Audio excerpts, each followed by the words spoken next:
জীবনে চলতে ফিরতে যে কোনো জিনিস করতেই কিন্তু একটা প্ল্যানিংয়ের প্রয়োজন পড়ে। আমরা যা কিছুই করি সব কিছুই কিন্তু প্ল্যানিং করেই করি। প্ল্যানিং না করে কিন্তু কোনো কিছুই সম্ভব না, কোনো কিছু করা সম্ভব নয়। এমনকি আমরা যে সংসার করি, সংসারের প্রতিটা কাজও কিন্তু আমরা প্ল্যানিং করেই করি। হ্যালো এভরিওয়ান, আমি পিয়ালি আর আমার নতুন একটি ব্লগে আপনাদের সবাইকে ওয়েলকাম। কেমন আছেন আপনারা সবাই? আশা করছি আপনারা সবাই খুব ভালো আছেন, সুস্থ আছেন। আমিও কিন্তু বেশ ভালো আছি। আজকের ব্লগটা আমি বিকালবেলা থেকে শুরু করেছি। কেন জানেন? কলকাতা থেকে ফিরে আসার পর তো অনেক কাজকর্ম, বুঝতেই পাচ্ছেন, ঘরটা একেবারেই অগোছালো হয়েছিল। আর সেগুলো গোছাতে গোছাতে আমার ঠিক করে ব্লগও শ্যুট করা হচ্ছে না, মানে ভিডিও করতে পারছি না বলতে পারেন। তার উপরে শাশুড়ি মা শ্বশুরমশাই দুজনেই এসছেন, তাদের দেখভাল, তাদের যত্নআত্তি করতে করতে একটু সময় পাচ্ছি না। যাই হোক, মোবাইল ঘাঁটতে ঘাঁটতে কখন যে চোখটা লেগে গেছে বুঝতেই পারিনি। আর দুপুরে এই ধরুন হাফ অ্যান আওয়ার মতন একটু ঘুমিয়ে পড়েছিলাম। আর ঘুম থেকে উঠেই কি ভাবছি জানেন? ভাবছি এ বাবা, ঘুমিয়ে পড়লাম, আজকে যে কত কিছু প্ল্যান করে রেখেছি। সকালবেলা যখন আমি ঘুম থেকে উঠি, মানে চোখটা খোলার সঙ্গে সঙ্গেই কিন্তু মাথার মধ্যে একটা লম্বা প্ল্যানিংয়ের লিস্ট তৈরি হয়ে যায়, যে ঘুম থেকে উঠে আমি এই কাজগুলো করব, একেবারে রাত অবধি ভেবে রাখি। সেরকমভাবে কিন্তু আজকেরও একটা লম্বা লিস্ট মানে প্ল্যানিং করে রেখেছিলাম যে আমি সকাল থেকে এই কাজগুলো করব। আর দেখুন, দুপুরবেলা একটু চোখটা লাগাতে আমার কিন্তু কাজগুলো করাতে অনেক দেরি হয়ে গেল, মানে কাজগুলো করতে আমার অনেকটা দেরি হয়ে গেল। যাই হোক, দেরি যখন হয়েই গেছে তখন ভাবলাম যে না, নিচ থেকে তাহলে গাছের টবগুলো নিয়ে আসি। মানে দুপুর থেকে যখন শুরু করতেই পারিনি, তখন একেবারে সন্ধ্যাবেলা চা কফি করে তারপরে কাজে হাত দেব। কী কাজ করব নিশ্চয়ই জানতে চাইছেন তো? বলছি দাঁড়ান।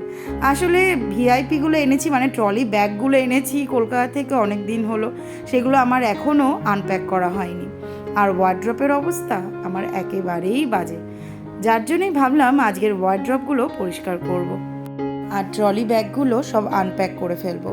আসলে কি বলুন তো, ওয়ার্ড্রপটা যদি গোছানো থাকতো না, তাহলে ট্রলি ব্যাগের মানে যে জামা কাপড়গুলো আমি এনেছি ওখান থেকে, সেগুলো রাখতে আমার বেশিক্ষণ সময় লাগতো না। যেহেতু আমার ওয়ার্ড্রপটা একেবারেই অগোছালো হয়ে রয়েছে, যার জন্য আমার কিন্তু আজকের বেশ অনেকটাই সময় লেগে যাবে।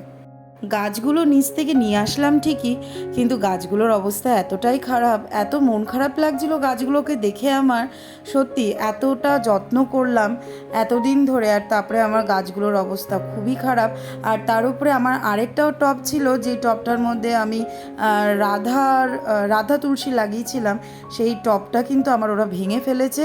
ইনফ্যাক্ট আমার ওই রাধা তুলসী যে গাছটা, সেই গাছটাও কিন্তু ওই টবের মধ্যে ছিল না। দেখে খুব কষ্ট হলো, কিন্তু তবু কিছু বলতে পারলাম না, যেহেতু এটা নিয়ম নয়। তবুও আমি ওনাদের কাছে রেখে দিয়ে গেছি। এখন রেখে যেহেতু দিয়ে গেছি, নষ্ট করে ফেলেছে, এখন আর আমি কিছুই বলতে পারছি না। ভীষণ কষ্ট লাগছিল জানেন তো, এত কষ্ট করে সব কিছু যত্ন করে রাখার পর সেই জিনিসগুলো যদি নষ্ট হয়ে যায়, সত্যি ভীষণ কষ্ট লাগে। যাই হোক, ওপরে চলে আসার পর চা করব, তাই ভাবলাম আগে বাসনগুলো গুছিয়ে ফেলি। বাসনগুলো না গোছালে পরে স্ল্যাবটা আমার খালি হবে না, আর এখানে আমার কাজ করতে অসুবিধা হবে। তার উপরে সন্তু আবার মাসের জিনিস কিছু অনলাইনে অর্ডার করেছিল, সেগুলোও এসছে। সেগুলোও আবার সব আমি স্ল্যাবের মধ্যে জড়ো করে রেখেছি। সেগুলো চটপট গুছিয়ে নেব, আর তারপরে চাটা করে নেব। কলকাতা থেকে আসার পর কিন্তু বেশ আমার কিছুদিন ধরেই মনটা ভীষণ খারাপ। কেন জানেন তো? অনেক দিন ছিলাম কলকাতায়, আর তারপরে বাবা মাকে ছেড়ে চলে এসেছি, এতটাই মন খারাপ লাগছিল। শুধু কাজ করছি বলে মানে অতটা বুঝতে পারছি না যে আমার কতটা মন খারাপ লাগছে।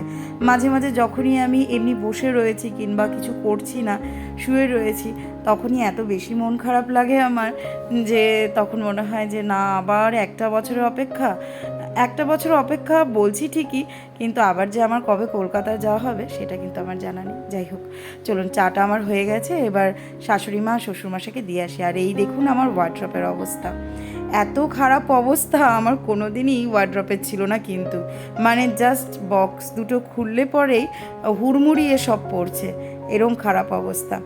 ওয়ার্ড্রপের অবস্থা তো দেখিয়ে দিলাম। এবার দেখুন আমি কিন্তু নতুন একটা ওয়ার্ড্রপ কিনেছি, মানে একটা ছোট্ট কি বলবো শেলফ মতন, যেটা সন্তু আমি আসার আগেই কিনে রেখেছিল। তো সেটাকেও আমি কিন্তু গুছিয়ে নিয়েছি কালকেই, যে ভিডিওটা আমি আপনার সাথে শেয়ার করতে পারিনি। আর সন্তুর শেলফটাও আমার গোছানো হয়ে গেছে। বাকি রয়েছে আমার ছেলে মেয়ের শেলফ, আমার আর টুকিটাকি জিনিসপত্র রাখার মতন যে জায়গাটা, সেটার অবস্থা কিন্তু একদম এরকম। আর এই ওয়ার্ড্রপটা গোছাতে আমি কিন্তু রাত্রি 12টা বাজিয়েছি। এবার হয়তো আপনারা জিজ্ঞেস করবেন যে দিদি তোমার এই ওয়ার্ড্রপটার অবস্থা এরকম খারাপ কি করে হলো, মানে দরজা খুললেই সব হুড়মুড়িয়ে পড়ছে। আসলে কি হয়েছিল জানেন তো, যখন আমি কলকাতায় যাই, মানে যখন আমি প্যাকিং করা শুরু করেছিলাম, তখন মানে সমস্ত জিনিসপত্র বার করে কোনো রকমের জাস্ট ওয়ার্ড্রপের ভেতর ঢুকিয়ে রেখে দিয়ে তাড়াহুড়ো করে আমার কিন্তু বেরিয়ে যেতে লেগেছিল। বেশি সময় পাইনি গোছানোর জন্য, যার জন্যই ভাবলাম যে না, একেবারে এসে তো আবার গোছাতে লাগবে, তার থেকে বরঞ্চ থাক এরকম অগোছালো, আমি এসে একেবারে গুছিয়ে নেব। আর শাশুড়ি মাও যেহেতু বাড়িতে ছিল, যার জন্য আমার একটু হেল্প হয়ে গেছে।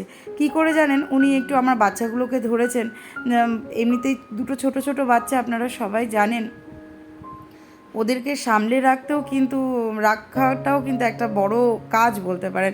তো আমার শাশুড়ি মা ওদের দুজনকে যখন রেখেছে, আমি ভাবলাম না, এটাই ভালো সময়, আমি টুক করে ওয়ার্ড্রপটা গুছিয়ে ফেলি।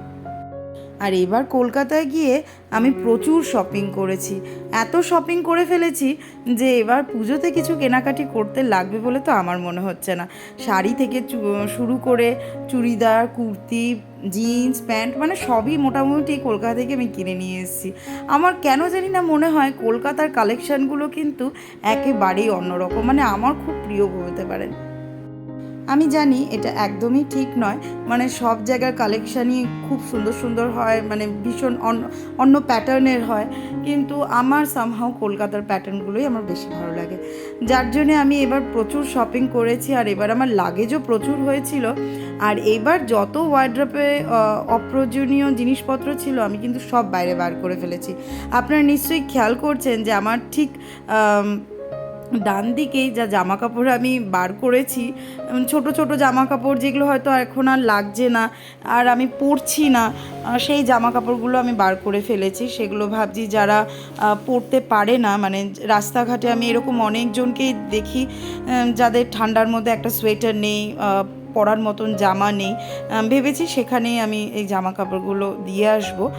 কিছুটা আমার শাশুড়ি মার সাথে পাঠিয়ে দেবো, কারণ শাশুড়ি মার মানে আমার শ্বশুরবাড়ির ওখানেও কিছু লোকজন আছে, তাদেরকেও দিয়ে দেবো। আর কিছুটা এখানে রাখবো। সাই বাবার আশ্রম থেকে প্রত্যেক সপ্তাহে লোক আসে পুরনো জামা কাপড় নিতে, তো ভাবছি ওনাদেরকেও কিছুটা দিয়ে দেবো। তো এইভাবেই ভেবেছি জামা কাপড়গুলো মানে ডিস্ট্রিবিউট করবো, মানে দান করবো ভেবেছি। আর বাকি ওয়ার্ড্রপটা কিন্তু আমি মোটামুটি গুছিয়ে ফেলেছি। ওয়ার্ড্রপ গোছানোর জন্য অনেকে অনেক কিছু ইউজ করে, বাট আমি কিন্তু কিছুই ইউজ করিনি, কারণ কি আমার কাছে সত্যি কথা বলতে ছিল না, আর এখন কেনারও সেরকম কোনো প্ল্যানিং ছিল না। তাই ছোট ছোট করে ভাঁজ করে জামা কাপড়গুলোকে শেলফে গুছিয়ে রেখেছি। যে জামা কাপড়গুলো আপনি আর পরবেন না, মানে যেগুলো দরকার নেই, সেই জামা কাপড়গুলো বাইরে বার করে, যারা জামা কাপড় পরতে পারছে না বা যাদের কাছে জামা কাপড় নেই বলতে পারেন, রাস্তাঘাটে আমি এরকম অনেক লোকজনই দেখি, অনেক বাচ্চা দেখি যারা জামা কাপড় ছাড়া ঘুরে বেড়াচ্ছে, যারা শীতকালে একটা সোয়েটার পরার মতনও জিনিসপত্র পাচ্ছে না, একটা কম্বলও পাচ্ছে না। তা আমি বলবো তাদেরকে দান করে দেওয়া ভালো, কারণ আমি না পরলেও অন্যের লোকেও তো পরতে পারছে জামা কাপড়, সেটা আমার মনে হয় মাচ বেটার। যাই হোক, আমাদের মধ্যে কিন্তু আবার অনেকে আছে যারা মনে করে এই ছিঁড়ে গেছে, ফেটে গেছে, এই জামা কাপড়গুলোই দান করে দেবো। তাদেরকে আমি বলবো এই কাজটা একদমই করবেন না, কারণ ছেঁড়া ফাটা জামা যেরকম আমরা পরতে পারছি না, সেরকম কিন্তু তাদেরকে দান করছেন তারাও পরতে পারে না। যাই হোক, দেখুন আমি ওয়ার্ড্রপ কিন্তু সুন্দর করে সাজিয়ে ফেলেছি। আজকের ব্লগটা আমি এখানেই শেষ করছি। সবাই ভালো থাকবেন, সুস্থ থাকবেন। আমি চলে আসবো নতুন আরেকটা ব্লগ নিয়ে। আর ভিডিওটা ভালো লাগলে অবশ্যই একটা লাইক করবেন, আর যদি নতুন বন্ধু হন চ্যানেলটাকে সাবস্ক্রাইব করে আমার পাশে থাকবেন।